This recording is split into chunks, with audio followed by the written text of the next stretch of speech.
Hello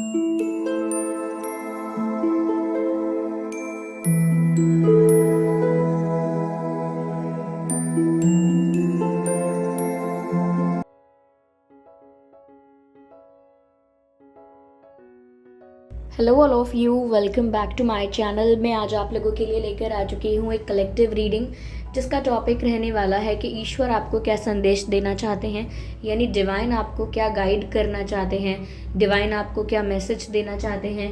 ये reading general है, तो हो सकता है कि आपके साथ रेजोनेट करे या ना करे, लेकिन आपको ओपन माइंडेड होकर ये रीडिंग सुननी है। ये सभी ज़ोडिएक साइंस के लिए है, हर उम्र के व्यक्ति के लिए है और टाइमलेस है, यानी जब भी आप इस वीडियो तक पहुंचेंगे यह आपके साथ तभी रेजोनेट करेगा, फिर चाहे आप इस वीडियो तक कितने भी महीने, हफ्तों या सालों बाद क्यों ना पहुंचे हों। ठीक है, इस बात का ध्यान रखिएगा कि मैं पर्सनल रीडिंग नहीं देती। तो कमेंट बॉक्स में अगर कोई मेरे नाम से या मेरे चैनल के नाम से आपको कोई व्हाट्सएप नंबर या मोबाइल नंबर देता है तो उसका विश्वास ना करें, वो एक फ्रॉड है, स्कैम है। मैं पर्सनल रीडिंग नहीं देती। ओके, चलिए, हो सकता है बैकग्राउंड में कुछ म्यूज़िक की आवाज़ हो, क्योंकि यहाँ आसपास सेलिब्रेशन हो रहा है। ठीक है, तो इग्नोर कीजिएगा। ठीक है, फोकस करने की कोशिश कीजिएगा। आइए देखते हैं। Knight of swords, 4 of wands and the death card and 6 of pentacles. Okay, we have these cards. तो डिवाइन आपको क्या गाइड करना चाह रहे हैं, ईश्वर आपको क्या संदेश देना चाहते हैं, हम ये देखते हैं। पहली चीज़ मुझे ऐसा लगता है व्यूअर्स कि डिवाइन आपको बोलना चाहते हैं कि आपकी लाइफ में सडनली कुछ चेंज आ सकता है। सडनली किसी की एंट्री आपकी लाइफ में हो सकती है, कोई न्यू पर्सन भी हो सकता है, वो कोई ऐसा पर्सन भी हो सकता है जिसके साथ आप पहले बिछड़ गए थे, जिसके साथ आपका सेपरेशन हो चुका था, क्योंकि यहाँ पर यूनियन वाली एनर्जी भी है और यूनियन तभी होगी जब सेपरेशन हुआ होगा। तो हो सकता है किसी ऐसे पर्सन के साथ आपका यूनियन हो रहा हो जिसके साथ आप सेपरेट हुए हैं, ब्रेकअप हुआ है या बातचीत बंद हुई है। ये ऐसा यूनियन भी हो सकता है जो किसी पास्ट पर्सन के साथ हो रहा है, आपके ट्विन फ्लेम के साथ या आपके सोलमेट के साथ एक यूनियन हो सकता है। और हो सकता है कि वो आपकी लाइफ में एंट्री ले रहे हैं, तो इसीलिए भी ये बहुत सडन हो सकता है, बहुत अनएक्सपेक्टेड हो सकता है। तो मुझे लगता है कि डिवाइन आपको ये गाइड कर रहे हैं, ये बता रहे हैं कि आपकी लाइफ में सडनली कोई एंट्री लेने वाला है और उसके साथ आपका यूनियन होगा या रीयूनियन होगा। यूनियन होगा तो ठीक है, रीयूनियन होगा तो भी ठीक है, लेकिन बहुत ही अनएक्सपेक्टेड होगा, ऐसे समय पर होगा, ऐसी परिस्थिति पर आप उनसे मिलेंगे या उनसे टकराएंगे जो आपने सोचा भी नहीं होगा। तो ये बहुत अनएक्सपेक्टेड चेंज आपकी लाइफ में आ सकता है। डिवाइन आपको गाइड कर रहे हैं। यहाँ मुझे एक चीज़ और नज़र आती है, वो ये है कि 6 ऑफ पेंटिकल्स का कार्ड है, विच मीन्स यहाँ पर हो सकता है व्यूअर्स कि कोई आपके साथ एक सीरियस रिश्ते में आ सकता है। किसी के साथ अगर रिलेशनशिप चल रहा था तो चीज़ें ऑफिशियल भी हो सकती हैं, क्योंकि 6 ऑफ पेंटिकल्स एक कमिटमेंट भी दिखाता है, एक कॉन्ट्रैक्ट भी दिखाता है। तो मुझे ऐसा लगता है जैसे शादी के बंधन में बंधना, एक साथ होना। मुझे ऐसा भी लगता है कि काफ़ी लोगों के लिए चीज़ें ऑफिशियल हो सकती हैं, सीरियस हो सकती हैं। और मुझे ये भी लग रहा है कि आपका आपके पार्टनर के साथ गिव एंड टेक अच्छा हो सकता है। जितना आप अपने पार्टनर के लिए करते थे, अगर उतना ही आपके पार्टनर आपके लिए नहीं कर रहे थे, तो हो सकता है कि अब वो ऐसा करने लगेंगे और आप लोगों के बीच जो गिव एंड टेक है वो प्रॉपर हो जाएगा, इक्वल हो जाएगा, बैलेंस्ड हो जाएगा। तो कुछ भी अगर अनबैलेंस हो चुका था तो वो सिचुएशन में अब बैलेंस आएगा। और अगर आपकी लाइफ में कोई फाइनेंशियल सिचुएशन भी ऐसी थी जहाँ बहुत आप अनस्टेबल फील कर रहे थे, बहुत आउट ऑफ बैलेंस हो गए थे, आउट ऑफ ट्रैक हो गए थे, फाइनेंशियल अनस्टेबिलिटी आ गई थी या फाइनेंशियल अनस्टेबिलिटी आ सकती है, ऐसी चिंता आपको सता रही थी, तो मुझे ऐसा लगता है कि यहाँ पर आप फाइनेंशियली भी, मुझे लगता है कि जितना आप एफर्ट लेंगे, जितना आप मेहनत करेंगे, जितना आप प्रयास करेंगे, उतना आपको रिटर्न ज़रूर मिलेगा। और मुझे आपकी लव लाइफ के लिए लगता है कि आपके पार्टनर के साथ आपका एक्सचेंज अच्छा हो जाएगा। ठीक है, और मुझे ये भी लगता है कि सडनली आपको किसी का कॉल रिसीव हो सकता है, किसी का मैसेज रिसीव हो सकता है, या अनएक्सपेक्टेडली और बहुत अचानक से आप किसी से कहीं पर टकरा सकते हैं, किसी से कहीं पर मिल सकते हैं। ओके, यहाँ पर डिवाइन ये भी गाइड कर रहे हैं कि आप में से काफ़ी लोगों का यूनियन हो सकता है, काफ़ी लोगों की, मुझे लग रहा है आप में से कुछ लोग ऐसे होंगे जिनकी शादी की बात शुरू हो सकती है, या शादी पक्की हो सकती है, शादी की डेट डिसाइड होना या शादी का रिश्ता आना हो सकता है। शादी को लेकर रिलेटेड कुछ चीज़ें हो सकती हैं आप लोगों के लिए। और ये भी हो सकता है कि अगर शादी की बात ना हो तो आपके पर्सन के साथ आपका यूनियन हो जाए, क्योंकि वाइब ऐसी ही है, यूनियन होना, मिलन होना। तो मुझे लग रहा है डिवाइन आपको गाइड कर रहे हैं आपके मिलन के लिए, आपके यूनियन के लिए, और ये सब आपकी लाइफ में एक चेंज लेकर आएगा। इस वजह से व्यूअर्स, आपकी लाइफ में एक नई साइकिल स्टार्ट होगी, एक न्यू बिगिनिंग होगी, आपके जीवन में एक नेक्स्ट चैप्टर ओपन हो जाएगा, एक नया पड़ाव शुरू हो जाएगा। तो मुझे लगता है कि ये जो साइकिल है कि एक फेज़ एंड हो रहा है, एक फेज़ की स्टार्टिंग हो रही है, ये ऐसा लगता है कि यूनियन के बाद आपकी लाइफ में वो पर्सन आ जाएंगे, और उस सब के बाद ये एक चेंज आपकी लाइफ में आ चुका होगा और आपकी लाइफ यहाँ से बदल जाएगी। ये आपकी लाइफ का टर्निंग पॉइंट साबित हो सकता है, मुझे ऐसा लग रहा है। यहाँ पर ऑलमोस्ट सभी साइंस कवर हो गए हैं, earth sign and fire sign, air sign. तो आपके पर्सन या आप ये साइंस हो सकते हैं, फायर साइन, अर्थ साइन और एयर साइन। ओके व्यूवर्स, चलिए देखते हैं यहाँ पे आगे हमें क्या गाइडेंस मिलती है कि डिवाइन आपको और क्या गाइड कर रहे हैं आपकी लव लाइफ के लिए और आपके ओवरऑल लाइफ के लिए। हम देखते हैं यहाँ पे कि डिवाइन क्या गाइड कर रहे हैं। रिलीज, कहीं ना कहीं आपको इस बात के लिए भी गाइड किया जा रहा है कि अपनी लाइफ में अगर आप एक न्यू बिगिनिंग करने वाले हैं, एक टर्निंग पॉइंट आपकी लाइफ का अगर ये आ चुका है और एक नई शुरुआत होने वाली है, तो बहुत आवश्यक है कि नई शुरुआत के लिए आप पुरानी चीज़ों को एंड करें, पुराने साइकिल्स, पुराने फेजेस को ख़त्म करें, पुराने पैटर्न्स को रिमूव करें, और तभी आप एक नए सिरे से सब कुछ शुरू कर पाएंगे। तो रिलीज़ करने की बात हो रही है, यानी कि पास्ट को रिलीज़ करना है।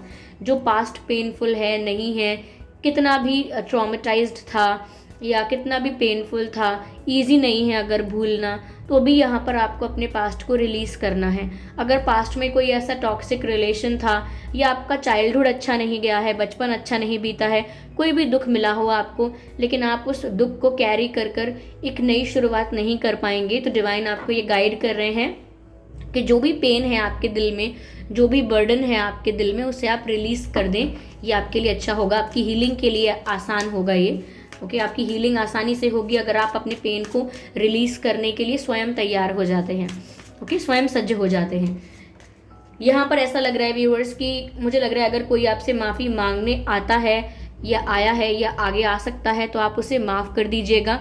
अगर कोई आपसे माफ़ी मांगने आता है तो आप ग्रजेस को भूल कर अपने मन की शांति के लिए ही सही, आगे मूव करने के लिए ही सही, उस पर्सन को माफ़ कर दीजिएगा।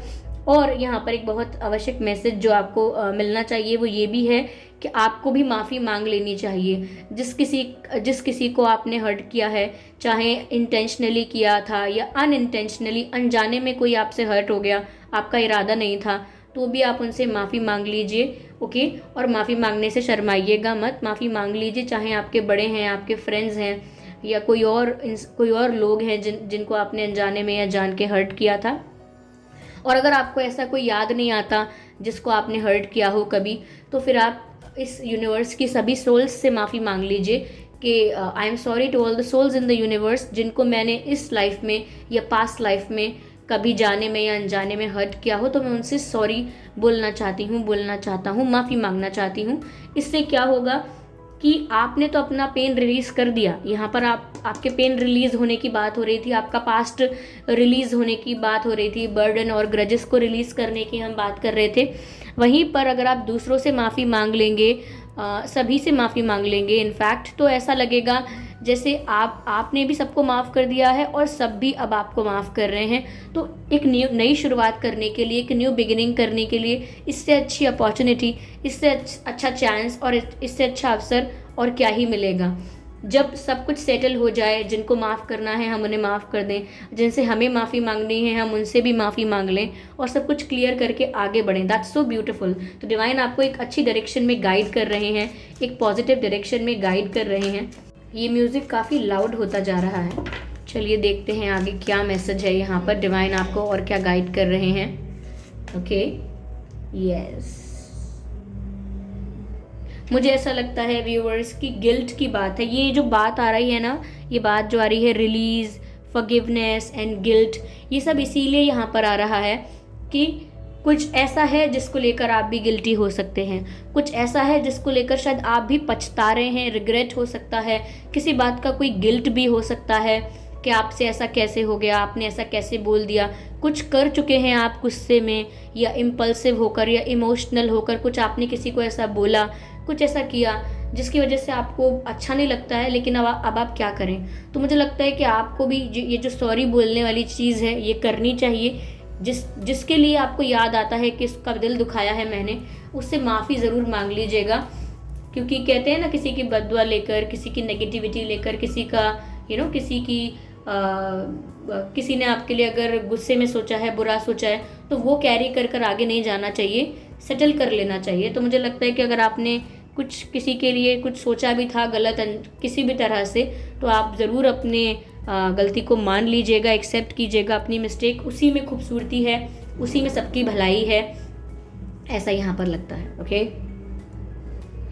यस, चलिए मैं एक मैसेज यहाँ पर लेती हूँ और देखते हैं क्या गाइडेंस है यहाँ पर आपके लिए। Okay, let's see what we have. Retreat and recharge, the hermit card. तो यहाँ पर व्यूअर्स आपसे ऐसा कहा जा रहा है कि जिस भी सिचुएशन में आप अभी इन्वॉल्व हैं, बिजी हैं, स्टक हैं, उस सिचुएशन से एक स्टेप पीछे लीजिए और अपने आप को रिचार्ज कीजिए। विच मीन्स कि आप एग्जॉस्ट लग रहे हैं, आप बहुत टायर्ड लग रहे हैं दीज डेज। तो हो सकता है कि आपको अपने आप को हील करने की ज़रूरत है। आपकी जो सोल की एनर्जी है, जो बैटरी है, वो बहुत लो हो गई है, तो खुद को रिचार्ज करने की ज़रूरत है और उसके लिए आपको सिचुएशन से रिट्रीट करना होगा।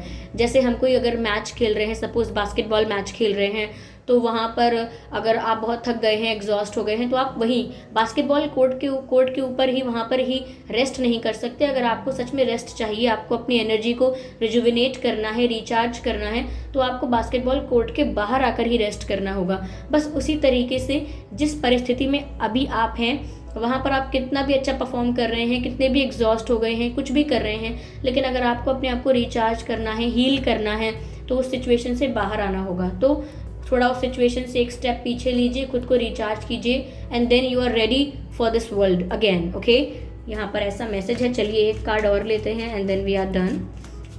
देखते हैं क्या मैसेज है एक और आप लोगों के लिए व्यूअर्स। ठीक है, यहाँ पर है मैसेज ड्रीम एंड जर्नी। ऐसा लगता है व्यूअर्स कि जो आपने सपने देखे हैं उस तरफ एक जर्नी शुरू हो गई है, आपका एक सफ़र शुरू हो गया है। जो आपके सपने थे उस तरफ आपका सफ़र शुरू हो गया है। जो आप चाहते थे, जो आपके लाइफ के गोल्स थे, डिज़ायर्स थे, उस तरफ आपका सफ़र शुरू हो गया है।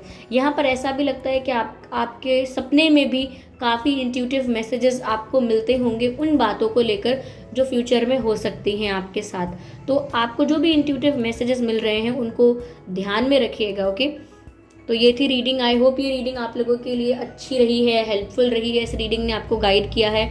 अगर थोड़ा बहुत भी गाइड किया है तो आप कमेंट करके ज़रूर बताएं। वीडियो को लाइक करना बिल्कुल ना भूलें, सब्सक्राइब करें और इस बात का ध्यान रखें कि मैं पर्सनल रीडिंग नहीं देती। ओके, चलिए फिर मिलते हैं अगली रीडिंग में। तब तक के लिए bye bye family, bye bye angels, love you all, bye bye.